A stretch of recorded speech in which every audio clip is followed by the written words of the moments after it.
We often use trees as a shorthand for how well our ecology is doing. We generally see more trees as a good thing. Today's guest, however, Ben Rawlence, has seen the proliferation and movement in habitat of various types of tree as an indication of how fast and how seriously our climate is changing. And he's here to tell us what that might mean for our future. Welcome to Future Imperfect.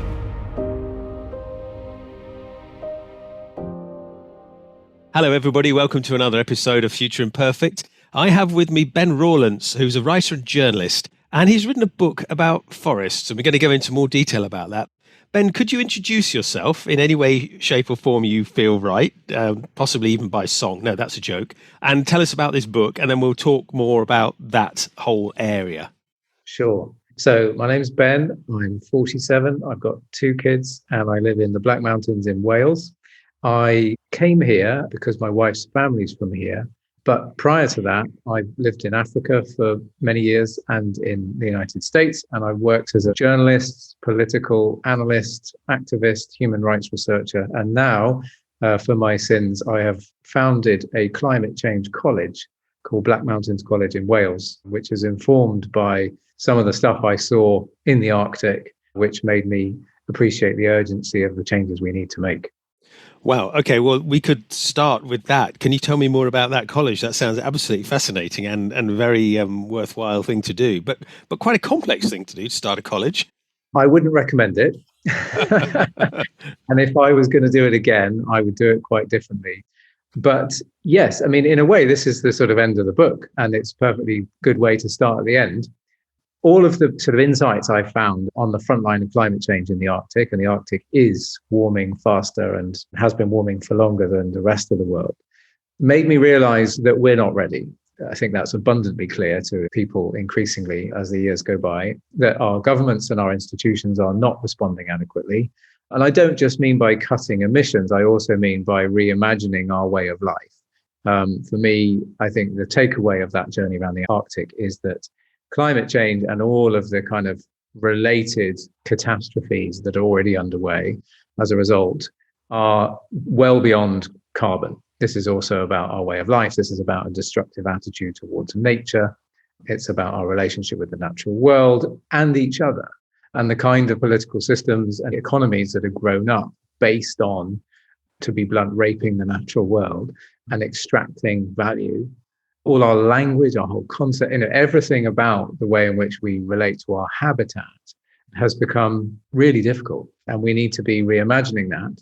And that's really, at its sort of most bold, what the college tries to do. In practical terms, we're doing short courses to do with regenerative horticulture, composting, coppicing, so ways of extracting timber without cutting down the forest. We've got some online courses on shareholder activism and kind of flat pack democracy.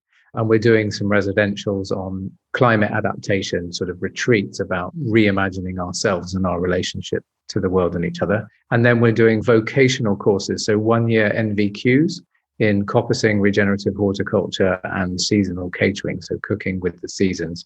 And in time, we have plans for a sort of interdisciplinary degree, which is mainstreaming ecology, neuroscience, politics and economics. And that will be validated by Cardiff Metropolitan University. But I'm on a journey to raise about 6 million quid to make the degree part happen. The other stuff is happening already. So in a nutshell, that's sort of where I personally have ended up after this close encounter with climate change. Good grief. Okay, well, that sounds admirable. I mean, how do people contact you if they're interested in getting involved in that?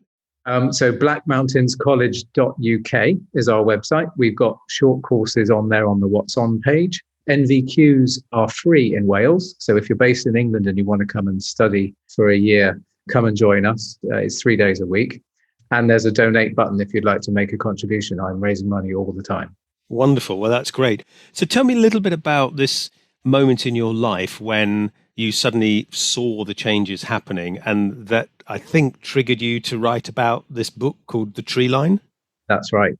So my former life, as it were, was as a foreign correspondent and human rights researcher in Africa for about 10 years. I studied Swahili at university because I did a gap year when I wanted to escape from my small town in England and go very far away.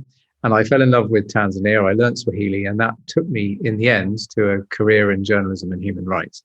And I ended up writing my last book about the world's biggest refugee camp, which is called Dadaab, in the Horn of Africa. And that was at the time a city of 500,000 people who were fleeing drought and conflict in Somalia.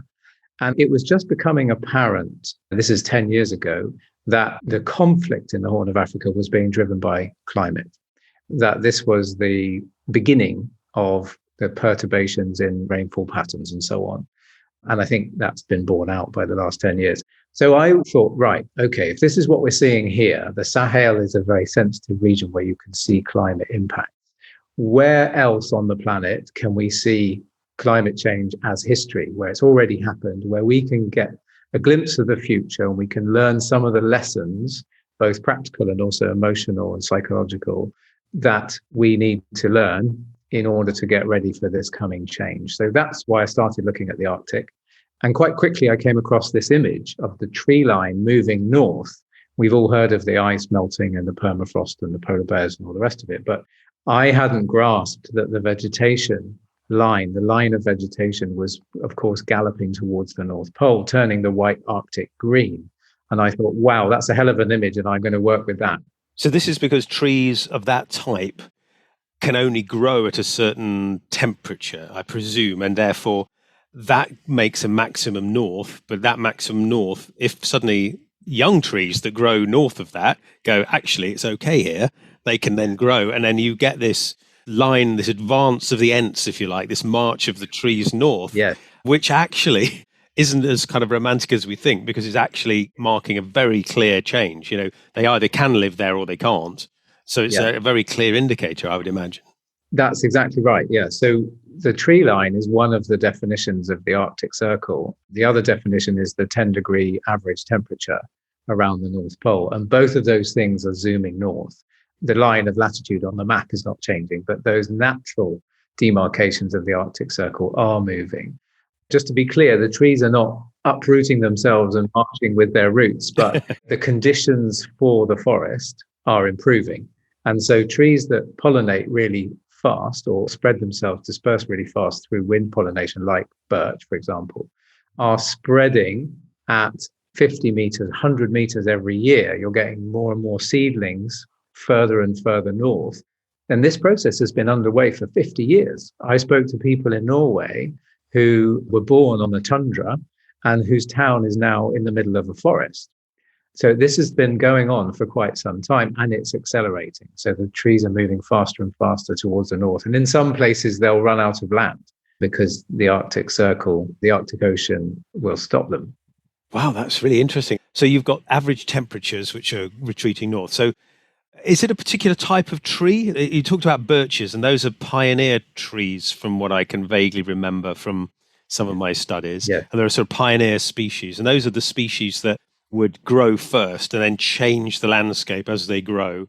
Yes, that's right. So I've learned so much in writing this book. And as ever, when you learn lots, you want to share it. So please do read the book and get into the detail. But I found it absolutely fascinating that the boreal forest is relatively species poor. It's not like the Amazon rainforest where there are thousands of species in a square meter. In the boreal forest, there's a few hardy conifers and deciduous trees which have come and gone with the ice ages over the last millions of years. So these trees, these species, are people for whom climate change is their core business. They've been riding the tides of ice up and down with the ice ages for millennia, and they've adapted with this very, very wide climate niche. So you have Scots pines, birch, spruce, for example, nearly at the equator, but you also have them right up there at the tree line. And that means these are the survivors, if you like. And there are actually only 7 species at the tree line. So that was really handy. If you want to write a book, you can chop it up into 7 chapters. So we've got pine in Scotland, we've got birch in Scandinavia, we've got larch in Siberia, spruce in Alaska, and balsam poplar in Canada, and then mountain ash rowan in Greenland. And each of those species is responding in different ways. And each of those species has a fascinating history about why it's even there in the first place. So delving into that history is an opportunity to reflect on the impact humans have had on the Northern Hemisphere, why larches in Siberia, for example, and pine is in Scotland. And it's not what you think. And also then to think about the future. Say, well, we need these trees.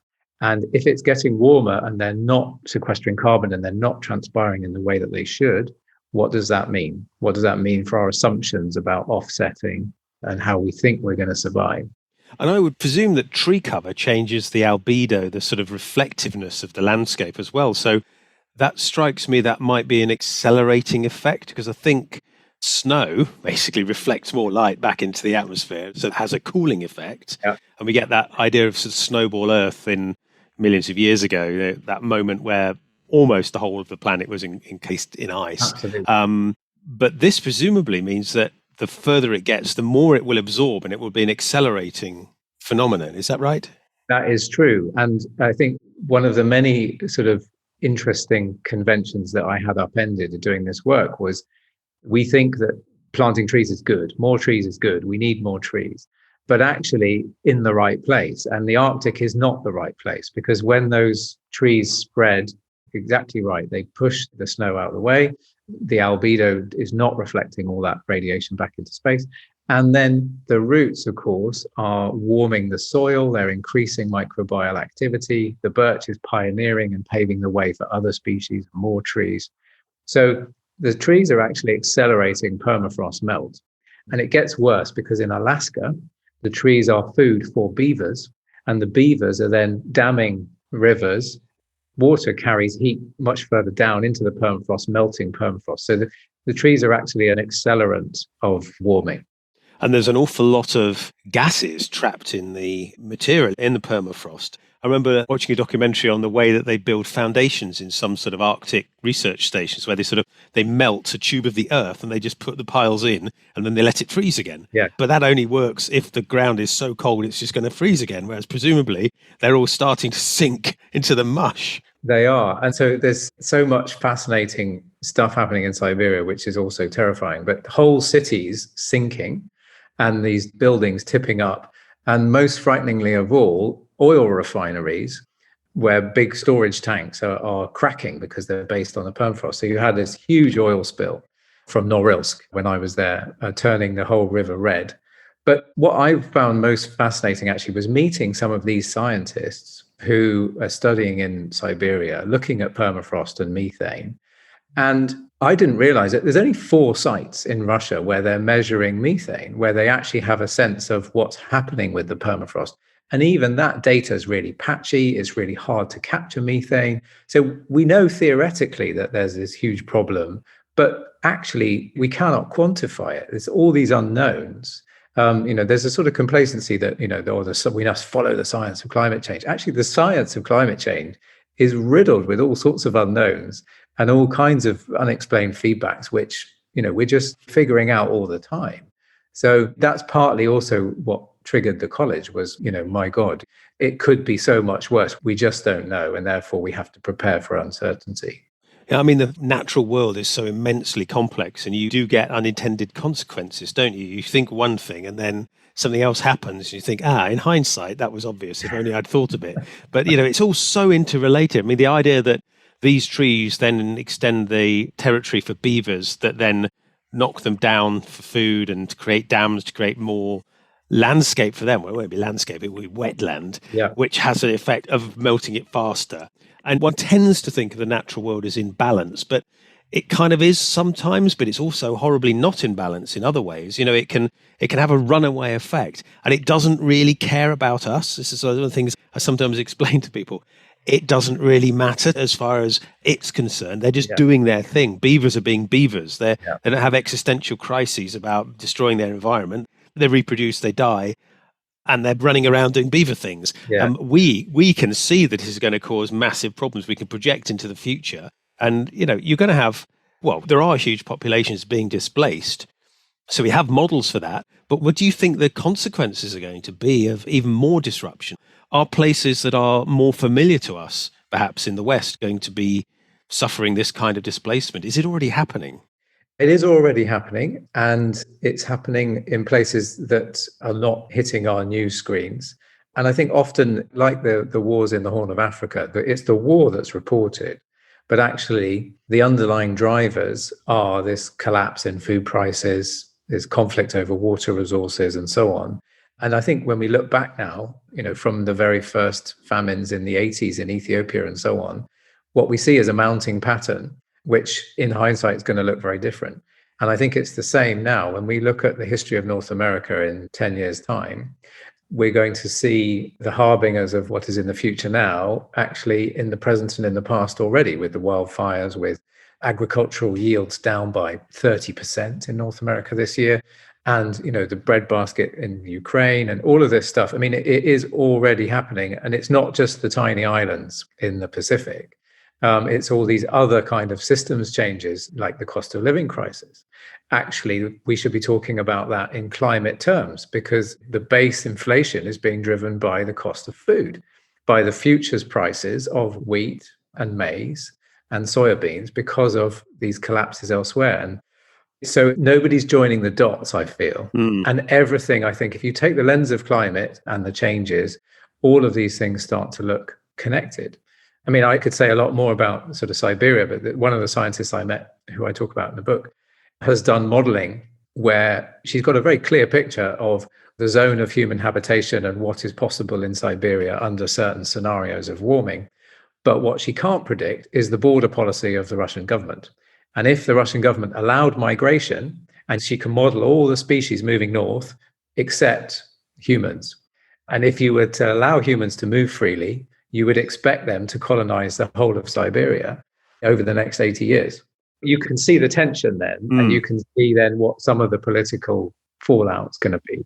Does the movement of the tree line mean that if you go further south, you're actually changing the crops you can grow further south as well? Does it mean more land is being opened up for food growth, perhaps? It does. So it means lots of different things. The forest is shrinking, or at least the forest is shifting. So the window of the forest is going up, and the steppe in Kazakhstan and Mongolia is expanding, and the farmable land in Siberia is rapidly increasing, and Russia is investing billions in farming in Vladivostok and other places in Siberia. And it's aiming to be the number one wheat producer in the world in the next 10 years. And they probably will. So Russia is sitting very pretty from a sort of geostrategic point of view in terms of taking advantage of climate change. But then if you look at Africa, we're talking about genocide. I mean, a couple of degrees of increase and you're going to get massive crop failures all over the place. So it's different in different places. That's, I think, one of the really important things to understand. I mean, here in Wales, it's pretty wet and we don't grow wheat above 300 meters, but soon that's what we're going to be doing. So we have to get to know our neighborhood. We have to get to know our ecosystems and see how they are changing, because how they fare is going to be how we fare. That's interesting. So why can't people grow wheat above 300 meters? Is it because the soil is too thin or too cold and it's too wet and miserable? Yeah. Right. But you could see that shifting. Changing. That is interesting. I was studying a little bit about the medieval period and how grape harvests in the south of England were fairly substantial. English wine, whilst not being the highest quality, it was still widely produced. There's a little bit coming back, but I wonder whether things like grapes or maybe even olives, but you typically imagine those as being sort of Mediterranean. The places where you can plant those and they can grow successfully is kind of creeping by 50 meters or whatever it was. The tree line is moving. Yeah, that's right. Wow. Yeah. I can't remember the date, but I think London is going to have the climate of Barcelona by 2050, if not sooner. And the climate velocity of the UK is the equivalent of going south by 12 miles every year. Good grief.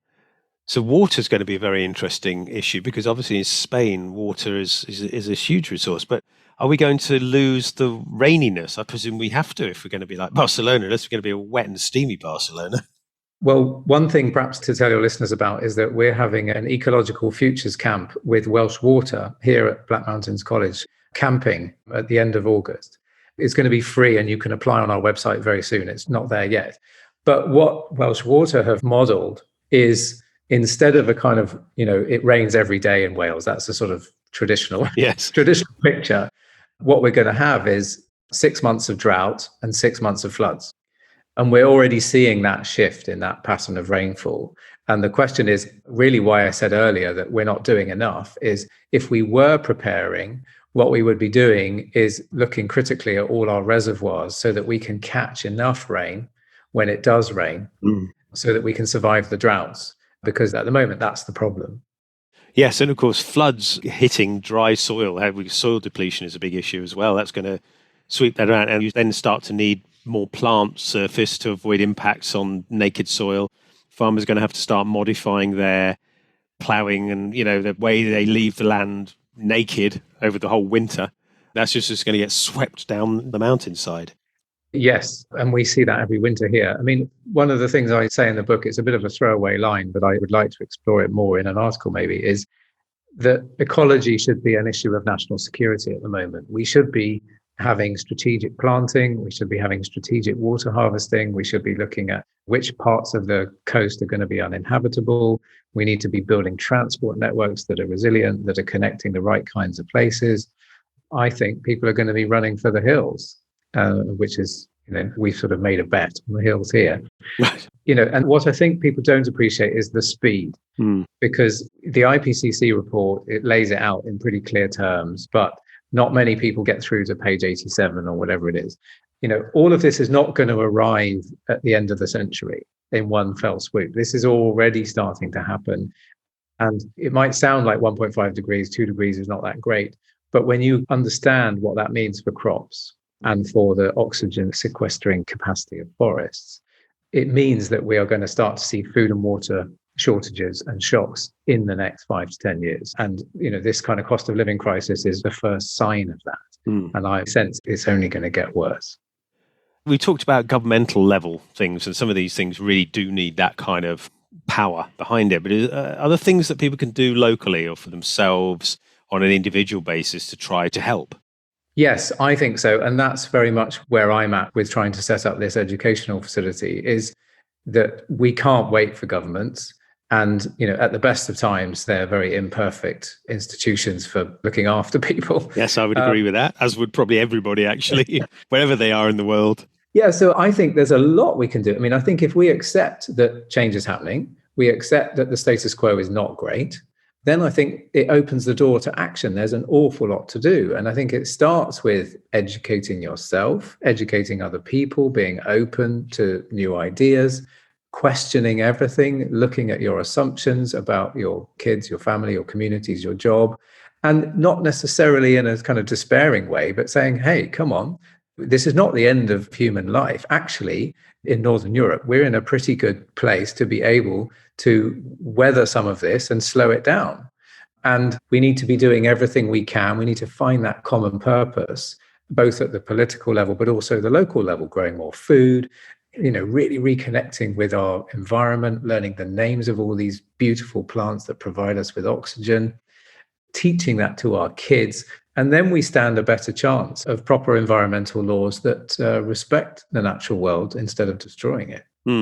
So in a way, part of what you're doing, part of the book, is to try to help educate people, because if people don't know this is happening, they can't be prepared for it. But at least if people are aware these things are happening and they're given some indication of what can be done, 100 million people doing a small thing makes quite a lot of difference, actually, on balance.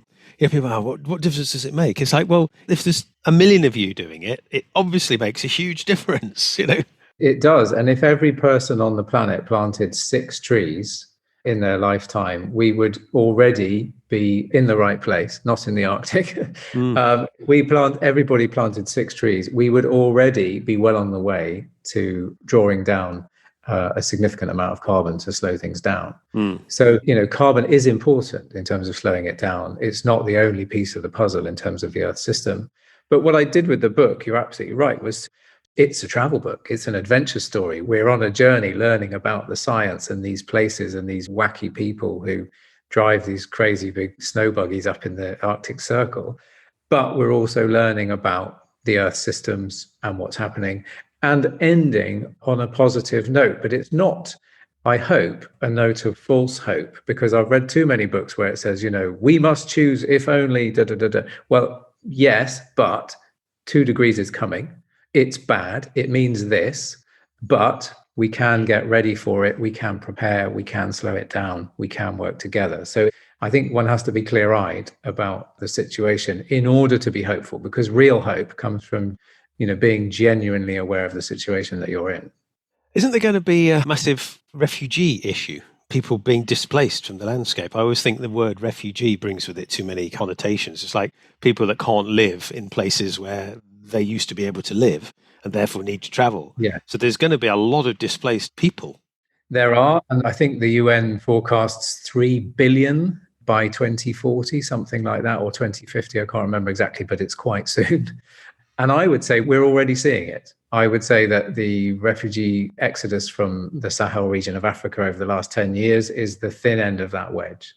And it's principally going to come from there because that's the place that's going to be hit first with food shortages.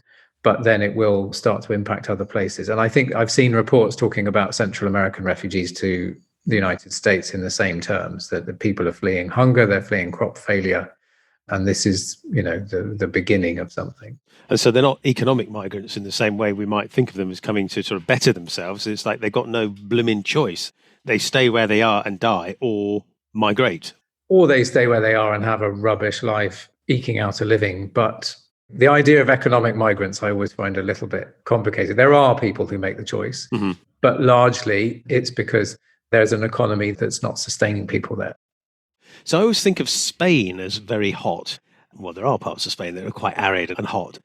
Presumably that's going to get worse, or is it not as simple as that? Is it not as simple as places further south getting hot and places further north getting more warm? Is it a bit more complex than that? It's broadly right, but there are some tweaks. And I would urge people to look at the IPCC report itself sets out really clear scenarios and really clear maps. There's quite a lot of graphics on my timeline, which is at Ben Rawlence on Twitter, where I'm tweeting climate scientists who've done that mapping. The other thing you can look at is something called climatecentral.com, which is an American open data website where you can put any part of the world in and you can look in 3D Google Street View how it's going to look in terms of sea level rise. So you can predict all of that kind of stuff. But I think what I would say is there's a certain amount that we know, but there's an awful lot that we don't know. So we can predict certain temperature rises, but what we don't have any idea about is how the permafrost is going to respond and also how ocean circulation is going to respond. So if the Gulf Stream switches off, Britain will be actually probably pretty much the same for 10 or 20 years before it starts to get warmer again, because the Gulf Stream keeps us unnaturally warm at the moment. So all sorts of Earth systems are in flux and are shifting. And, that's like the sort of big changes in the United States. So you see like this line down the middle of the US where one half is snowing and the other half is 40 degrees because the jet stream's gone bonkers. So I think my takeaway from the book is just the Earth is a wonderful, fascinating, complex system, and she's alive. And, you can't treat it like a ledger, like a game of accountancy where it's net zero and we put this in and we subtract that and so on. It doesn't work like that. We need a lot more humility and a lot more sacredness. The principles of agriculture, do we need to rethink agriculture? You talked a little bit about permaculture, which I find very interesting, the idea that you can grow things which can crop continuously rather than having to replant them and grow them from seed again. Do you think changes in the way we grow food worldwide is going to have to be a part of that plan? I absolutely do, yes. And I think the sort of tragedy about agriculture is that what's often called peasant or artisanal modes of agriculture were often very productive in terms of biodiversity. So you look at the Gwent levels here in Wales, where you have wetlands that were used as water meadows, or you have, hedgerows and the kind of grazing within forests and so on that are sort of traditional practices.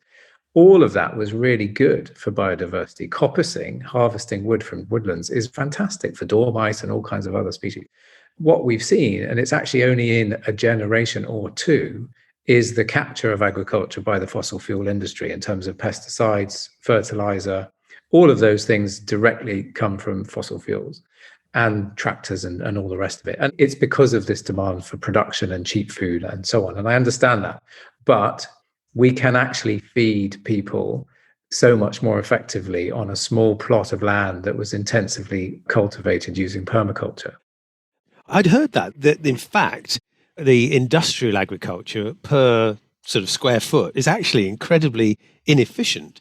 The gardens, allotments, as we would have them in the UK, your small area can actually produce quite a substantial amount of your food. Yeah. Because you're doing it in a small scale and getting best use out of every square foot. Yeah, there's a lot of research into this. There's also a lot of debate about it. But I think, for me, the answer is we're going to need also much more diversity in terms of different crops growing at different places, because we need other species that are resilient and that are hardy, that can survive in these very uncertain, rapidly changing periods. If we're just reliant on one GM strain of wheat, which only grows under certain conditions, then we're finished. So we have to have that diversity. And I think most countries in the world, and Britain is no exception, have got so much land which is not used productively or not used to its best advantage. There's no reason why we couldn't be self-sufficient in food here in a way that was also compatible with nature.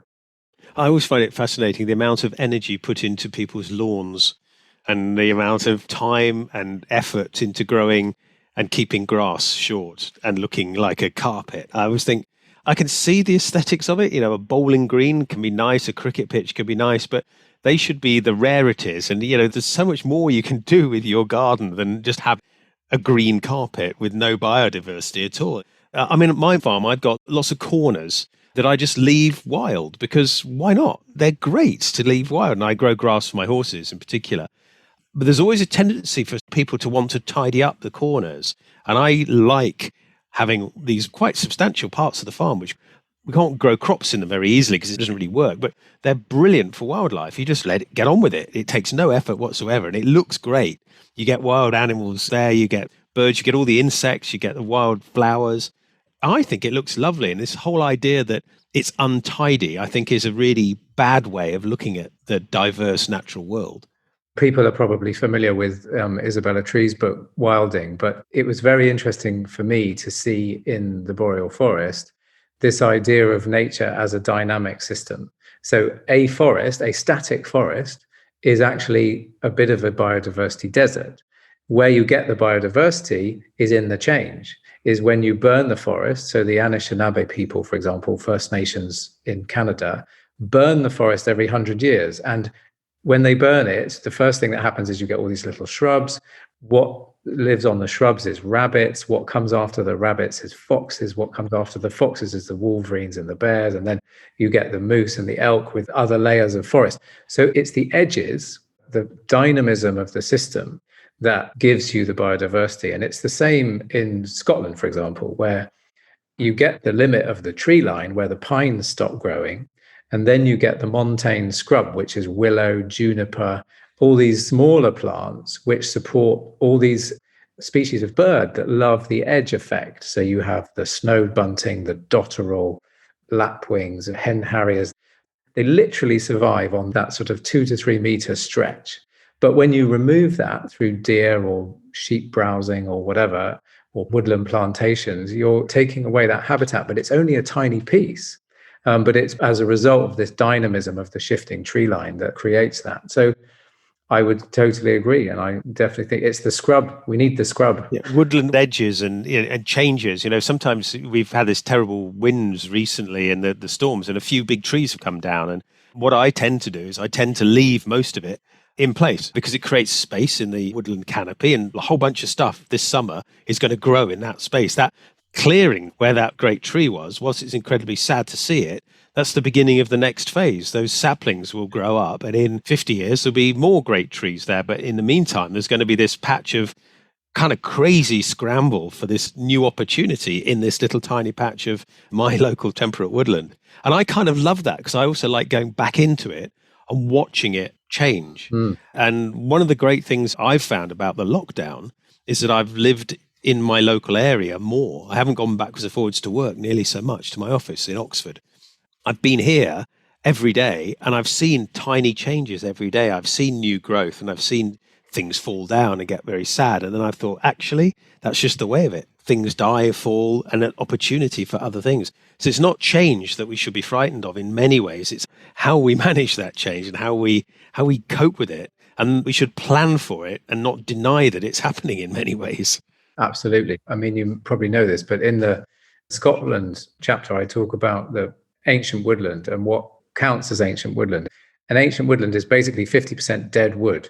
And dead wood, I think, supports 4 times as much life as a living tree. Oh, wow. Because of all the bugs and the fungi and all that stuff. Right. And that is what gives the ancient woodland its biodiverse kick, is that the beginning of life is death. It's a cycle. So it's worth remembering that. And on the point about management, these people in Canada, the Anishinaabe, they were asked to produce a land management plan for their woodland. And they said, no, you can't manage the land. You can use the land. So they changed it to a land use plan, not a management plan, because the land manages itself. That was their take. It's absolutely true. I do think we've also got to work on people being obsessed with tidiness as well. I don't know where tidiness comes from. I think it probably comes from control, actually, and people feeling they need to control things. And you can't control the natural environment, not without doing devastating damage to it. I think we've got to get used to things being slightly scruffy and untidy. Look at grass verges, where there's no safety issues.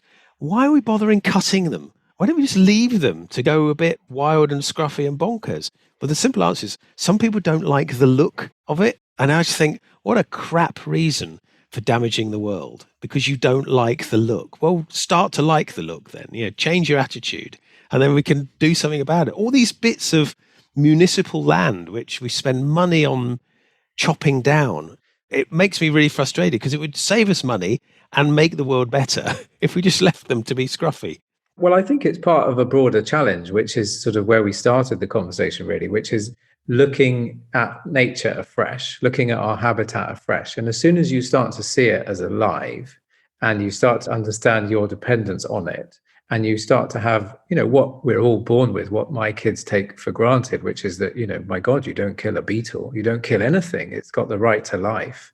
That innate, instinctive respect for other species, which we extinguish as we raise our kids, we need to actually nurture. And then I think the sorts of things you're talking about, that perspective shift is natural. And it does completely become absurd to cut down grassland, which might be the habitat for something. I think we'll look back in 100 years and say, what on earth went wrong? We forgot the world was alive, which actually only 2 generations ago was common amongst agricultural people in this country. Wonderful. I think that's a really interesting place to end. So thank you very much for coming on the podcast. So the book is called The Treeline. And is it available from all usual places where you can buy books? All good booksellers. Yes, absolutely. And what about if people want to hear more about you? And you've sort of mentioned the college. You've mentioned your Twitter feed as well. Do you want to re-mention that again? Yeah, that's at Ben Rawlence, which is RAWLENCE. So follow me there. And the college is blackmountainscollege.uk. Those are probably my 2 public places. Was there anything else you wanted to add that I've not kind of allowed you to say? No, I don't think so. It's been a pleasure, and more power to anybody who wants to grapple with these issues and start to think about them more deeply. I think scruffy and wild is good. I've always felt that. So, all right, wonderful. Thank you very much, Ben. I really appreciate it.